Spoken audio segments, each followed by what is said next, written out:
ചെറുപ്പത്തിൽ ഒരു സ്വപ്നം കണ്ട യൂസുഫ് നബി അലൈഹിസ്സലാം തൻ്റെ പിതാവിനോട് പറഞ്ഞു, വാപ്പാനോട് പറഞ്ഞു, എൻ്റെ പ്രിയപ്പെട്ട പിതാവേ, ഞാനൊരു സ്വപ്നം കണ്ടിരിക്കുന്നു. ഇന്നി റഅയ്തു അഹദ അശറ കൗകബൻ വശംസ വൽ ഖമറ റഅയ്തുഹും ലീ സാജിദീൻ.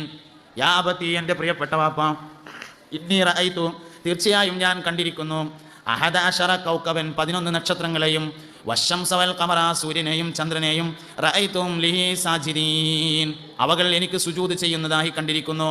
വാപ്പ പറഞ്ഞു, മോനെ, ലാ തഖസ്സുസു റുയാക അലാ ഇഖ്വതിക, നിന്റെ സഹോദരങ്ങളോട് നീ കണ്ട സ്വപ്നത്തെ നീ പറയരുത്. ഫയകീദൂ ലക കൈദ, അവർ നിനക്കെതിരെ കുതന്ത്രങ്ങൾ പ്രയോഗിക്കും കേട്ടോ. പോയിന്റ് മാത്രമേ പറഞ്ഞുള്ളൂ കേട്ടോ, കഥ പറയണില്ല. കഥ എല്ലാവർക്കും അറിയണതാണ്, പോയിന്റ് മാത്രമാണ് പറഞ്ഞത്. യൂസുഫ് നബി അലൈഹിസ്സലാം ഒരു സ്വപ്നം കണ്ടു.